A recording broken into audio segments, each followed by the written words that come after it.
take this opportunity to welcome you to this briefing, where we get the updates from the Minister in the Presidency. The updates have been going on regular basis, and they are there to inform all the residents of South Africa. They are there to inform the region, they are there to inform the continent and the world at large. And this is the official statement and position of the South African government. Thank you very much and welcome. Minister.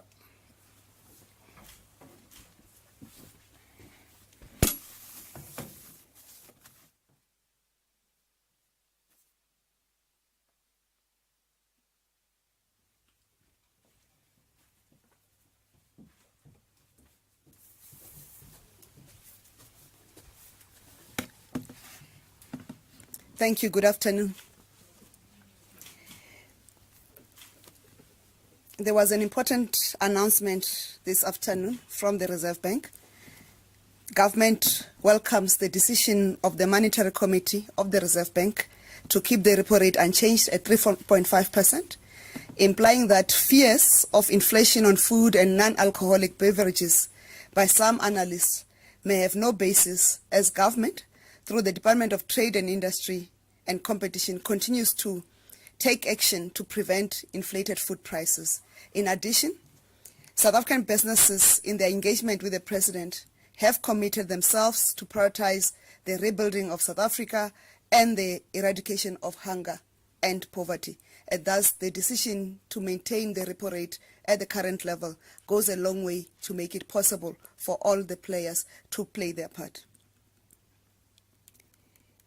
In terms of progress with the investigations on the deaths and damage to property, the South African Police has revised the total number of deaths in Gauteng, 279, and KwaZulu-Natal to 258 as related to the unrest. The revision of the records happens when those who were injured ultimately succumb to their injuries. Of the reported deaths in Gauteng to date, 42 cases of murder have been opened and 37 inquest dockets have been opened. In KwaZulu-Natal, 171 cases of murder have been opened and 87 inquest dockets opened. In addition, the SAPS have to date opened 132 cases of arson in KwaZulu-Natal.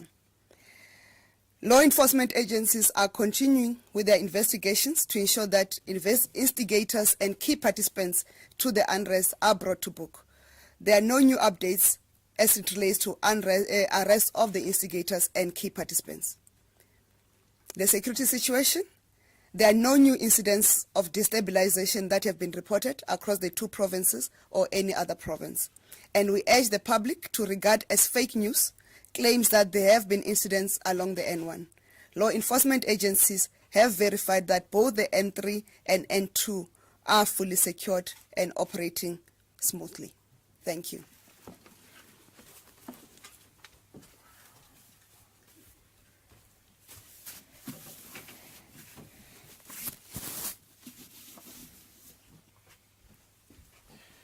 Thank you very much, Minister. That was the straight, concise, up-to-date information on the situation in the country. Minister, with your kind permission, we are going to invite questions that we can take. Before I take our online questions, I will first request questions from the press room. The protocol is to identify yourself and the media house from which you come from. Yes, my chief.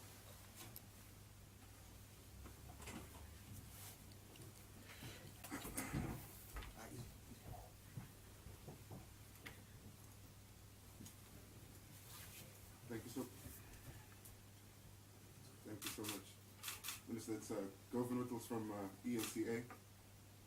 You've said that there were no new incidents of destabilization. A report on Reuters about a few hours ago that all the movement of cargo at the Durban harbour has come to a halt after the carrier sent an email. The Durban Harbours Control sent an email saying that they've been a victim of a cyber attack. We've also seen correspondence from Transnet instructing all of its employees not to log onto their emails as the entity has also been a victim of a cyber attack. Could you please respond to that attack and whether or not the South African views this as part of planned destabilization of the country? Secondly, Minister, we've seen the appearance of at least 4 people in the country's courts on charges of incitement to cause public violence, and we would like to know whether those people that have appeared in courts are part of the 12 people that the government said were masterminding this insurrection, or whether none of those masterminds have been arrested yet. Thank you. Thank you very much. May I see any hand? Thank you very much. We can go to the online questions. Tagalani, take us through the online questions. If you can take just 4 for a start, if there are more than that. Thank you. The first question that we have is from Marvin Adams, and the question is, as the police or defense force approach the National Treasury for approval in terms of the PFMA or Treasury regulations or the Appropriation Act, and if so, can we please have the amount that was approved for the deployment? And we have a question from Rebecca Davis from Daily Maverick, and the question Take is them a little bit slower. And the question from Rebecca Davis from Daily Maverick, could Minister please clarify who accompanied former President Zuma to his brother's funeral and how he was transported? And the following question is from Takira from ETV News. The question is, could we please get clarity on the procedures that police, SANDF and CPF members are following when searching for the looted goods? Do they have search warrants? If not, how are they lawfully entering people's homes to conduct searches? And the following question again from Takira, which will be the 4th. The Amnesty International is calling on South African authorities to reveal what they knew in the days leading up to the violence and for people to be held accountable for the death. And what intelligence did authorities have before the mass looting and destruction? Thanks. Thank you very much, Minister. Initially, I thought I'll take only 1 round, so we'll request you to take the 2nd round when we reach it. Thank you, Minister.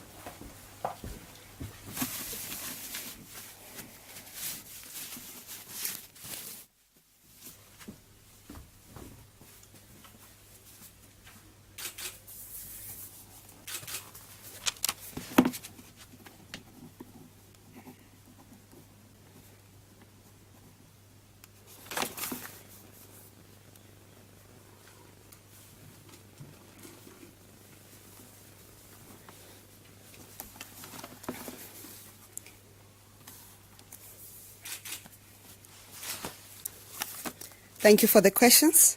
Let me start with the questions that were raised from the journalists in the room.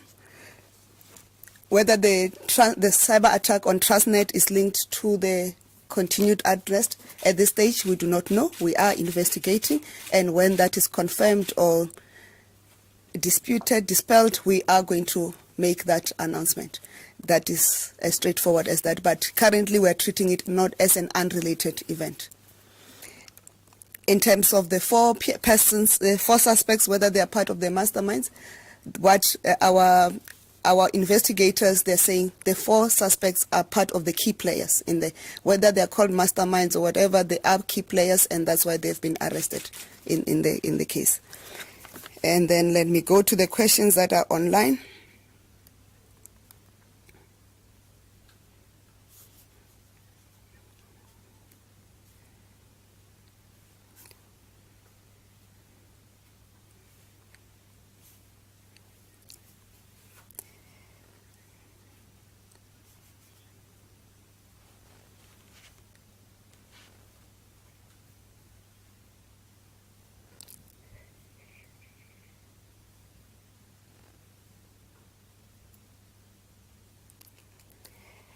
There was a question on who accompanied former President Jacob Zuma to the funeral of his brother, as granted permission by the Commissioner of Correctional Services. He was accompanied by correctional officers supported by law enforcement agencies. And we are to confirm that he has returned back to the Escort correctional facility as we speak.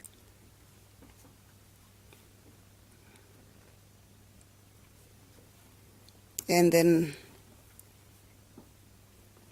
the other question was, has the police or defense force approached National Treasury for approval in terms of the PFMA, Treasury regulations or the Appropriation Act environment limitations? If so, can we please have the amount that was approved for the deployment? I think we need to first clarify a few things. The police operate within their budget because it's their duty to protect the country. And the defense force also operate within their budget and within the resources that are available.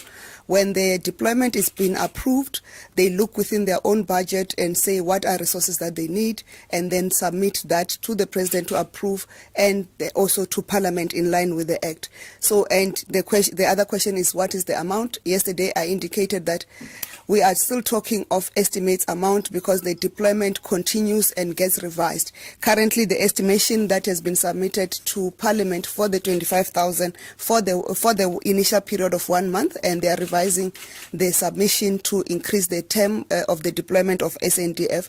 The estimate is 615 million rands. The other two questions was the question on Amnesty International? Yes, there was, Minister.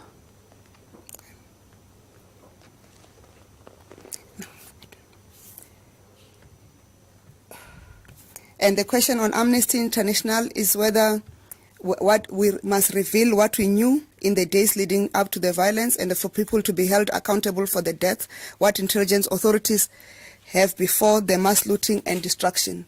I think Amnesty International is going beyond their own scope of work. What we have committed, that's why we are reporting the number of deaths, the number of the murders, and also the inquest. So the full investigation is going to be held and make sure that those who are accountable are held liable. It's not in the best interest of this country to disclose the intelligence information that was at the disposal of the state.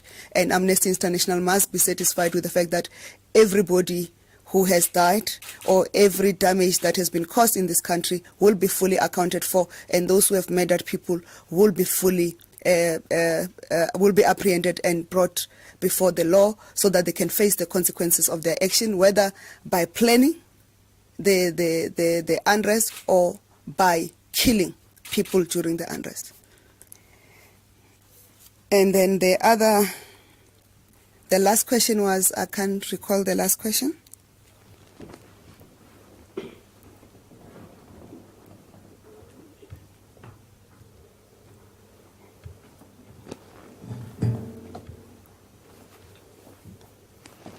Minister, I think from what I can see, all the questions that we took from online were all answered. Thanks. Thank you. We'll take another batch there.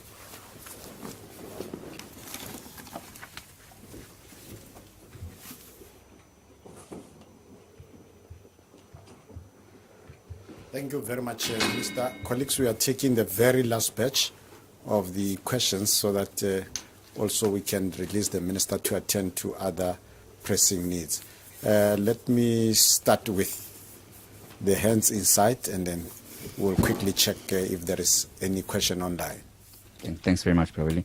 Minister, it's Tumalo Mohlaudi from Newsroom Africa. My question is just about in collation of the stats, particularly of those who were killed in the violence that we saw. How do you differentiate if someone was killed during the acts of violence and looting that we saw in KZN and Gauteng specifically? If someone had died, was caught up during the waves of violence, or if they were caught up in maybe a robbery that wasn't necessarily related, how do you differentiate, or is everyone who died during that period also put in amongst those statistics? If we can just get clarity on that. Thank you. Thank you. Your turn.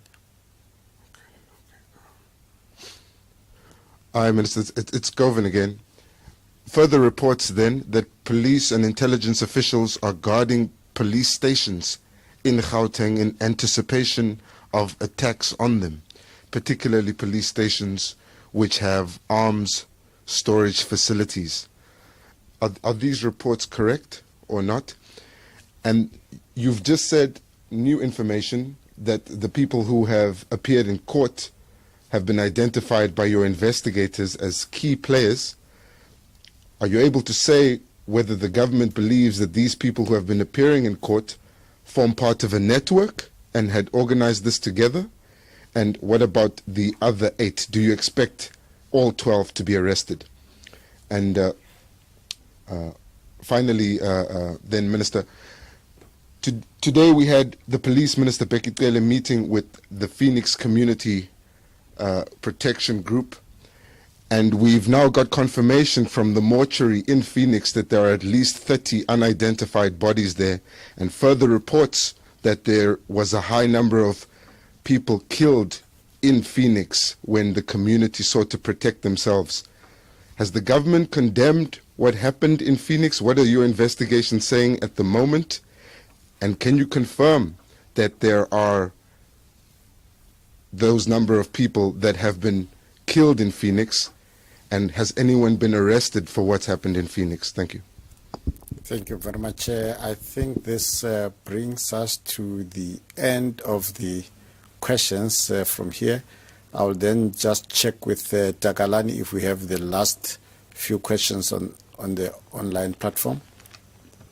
No, thank you. We do have questions, and we have questions from Mandy from 702. And the question is, the NPA says they have not been brought evidence yet of charges of crimes against the state or treason or sedition. And the most serious offense that the NPA is prosecuting is incitement to commit public violence. And the question is, where are the insurrectionists? Are they still at large? Or is government worried about further violence or acts of insurrection if they are not arrested? And there's Marvin Adams, who firstly is reminding that they asked Minister a few days ago if government viewed the unrest as a domestic terrorism. And the minister said no. And they said, but the Minister of Justice was quoted saying that people arrested could possibly face charges of terrorism. And does government view these incidents as a form of domestic terrorism?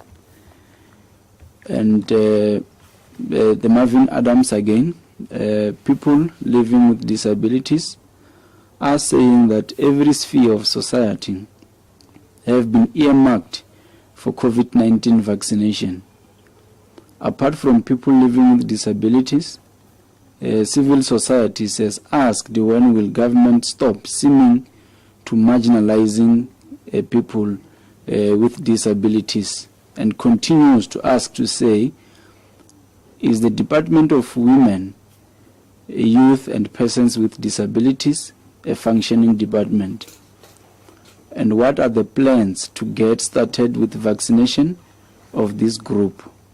And why haven't we heard from them with regards to COVID and people living with disabilities? And what will be the last two questions? It's from Tando Mayeko from Business Day, and said, has the government uncovered any links between the 4 suspected instigators of the insurrection who appeared in court this week? And the last from Alan Sekome from Business Day, and why does the minister say the state is not treating the cyber attack on Transnet as an unrelated event, what makes the government think this event is related to insurrection in KZN? I beg to you and thank you. This was the last question. No, thank you very much, Takalani, and the colleagues who asked the questions in the press gallery will then allow the minister to answer the very last questions, and thank you.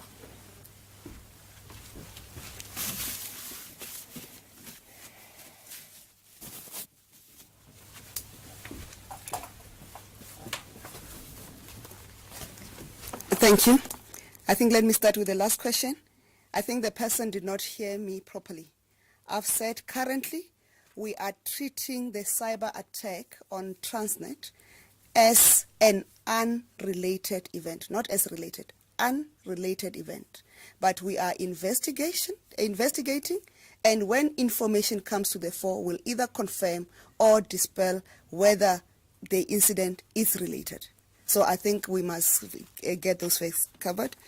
And there's there are two related questions. The question on whether all the 4 who have been arrested and whether all 12 will be arrested, and have we uncovered the links between the 4 who are already arrested.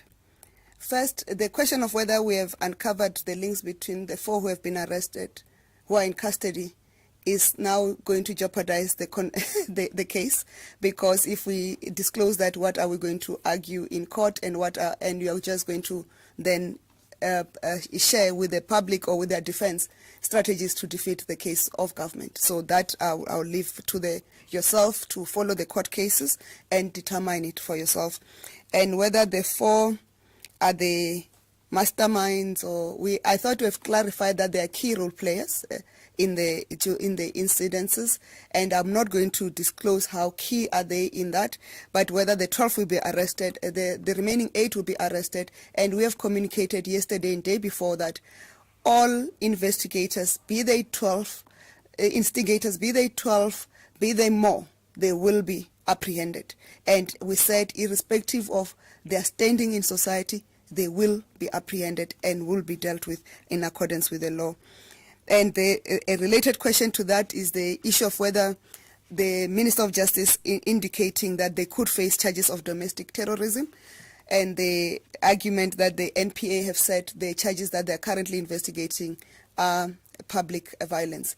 We have clarified even yesterday that it's not in the space of government to prescribe the charges that must be preferred against the suspect, because the judicial process and the prosecution process, it's independent of government. But if you recall, even when the suspects appeared, the prosecutors have indicated in court that they will add further charges. So whatever the charges will be, there will not be an exclusion of a charge that is relevant to the offense that has been committed. And the other question is the question around, let me start with the Phoenix, to say there are 30 unidentified bodies. Have government condemned the attacks? I think even when the situation was still tense, government condemned the attacks and vigilantism and urged communities who were protecting themselves to work with the Community Policing Forum, the Blue Community, and the local South African Police Service. And we encouraged our citizens not to take the law into their own hands, but to wait for law enforcement to do their part. And that was the harshest condemnation, including a condemnation of stoking racial tensions in the province of KwaZulu-Natal. And that's why we have deployed, the police minister is not the first time that he's going there. He has been there before to deal with the very tensions and the very issues that are there. And the unidentified bodies, whether they are 30, and this will relate to whether the statistics of deaths are just for anybody who died during that period. The unidentified bodies will update the number as the police completes their investigations, whether they are murders and whether those unidentified bodies are linked to the days where there was the unrest. And similarly, we are not clubbing all deaths that has happened at that particular period. In terms of our policing, and they do that work, they verify that the place where that person died, is it linked to the unrest? And that's why we communicate the numbers that we communicate, and we communicate those numbers because we want to show that we are tracking the numbers, and we also tell you that these are murders or there's an inquest, and we update as the numbers are revised, whether more bodies are confirmed as having died from the incidents, or other bodies have other persons have died from unrelated incidences. But also those who are in hospital because of their injuries, when they die, we also update to say whether they're in inquest stage or whether they have been classified as murders, so that, and when they are murders, they must be investigated and people apprehended and dealt with in accordance with the law. And there's a last question, no, not the last.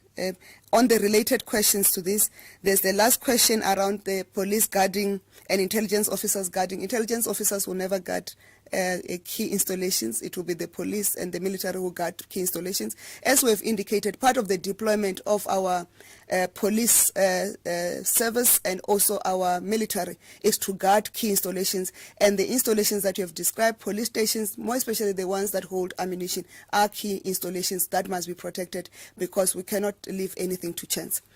And there's an unrelated question, and I'm taking this opportunity to clarify it, because if we do not clarify it, it will send a wrong message to the country. In our country, when we're designating sectors, we designate sectors in terms of economic activities. And the people who are and then we designate it also in terms of age cohort. And if you have noticed now, we've progressed further. When we said we are vaccinating the 60-year-old plus, we did not exclude the persons with disability. And our health facilities are always geared to make sure that they're accessible for persons with disability. There has not been any exclusion. When we opened for the 50 plus, there was no exclusion of persons with disability, because we don't discriminate against persons with disability. For us, they are part of South African citizens, they're South Africans, and they be serviced like any other, and our facilities are geared to that, including now when we designated the 35 plus, to 35 to 49, the persons with disability were included in that number. Our facilities remain viable for them to use, and therefore I don't know why we need to have a special approach. We have not had a comment that said, I am a person with disability, and I've gone to a facility, it was not accessible, and I could not be assisted by the nursing staff or the health care workers who were at the place for me to receive my vaccination. If those incidents take place, they must be reported quickly so that we can attend to those, because all South Africans of the particular age cohort that is being vaccinated, they must be vaccinated irrespective of whether they are with disability or they are not. And I'm sure members of the media, you know of the commitment that we said we were going to vaccinate you also as a sector. But given that the opening up, we said, given that we have opened up, let's see how fast we can get to everybody. And some of you sitting here, you are sitting here because you have vaccinated when your age cohort became available. And I can vouch for a few of you who have posted photos that you have received either your first jab or you have received your JJ1 jab. Thank you very much. And we hope to see you tomorrow, and we hope to keep our country safe. In fact, we are going to keep our country safe. We hope for your partnership in protecting South Africa and rebuilding South Africa. Thank you.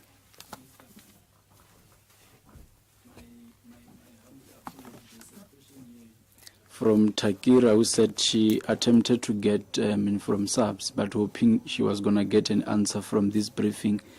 And this briefing is with regards to the clarification of the procedures that SAPS, SANDF and CPF members are following when searching for looted goods. She said, do they have search warrants, and if not, how are they lawfully entering people's homes to conduct searches? My apology again, Minister. Back to you. Thanks. It is all right. Thank you. There are two processes they follow. One, they are what they call proactive searches, and the proactive searches, they are then given the search warrants. But there is a second search where what they conduct using Section 22 of the Criminal Procedure Act that says when they have information that the stolen goods are at a particular place and the time to get a search warrant will jeopardize their ability to find the stolen goods, they are they are enabled by Section 22 of the Criminal Procedure Act to proceed with the search. So those are the mechanisms that are using. Thank you.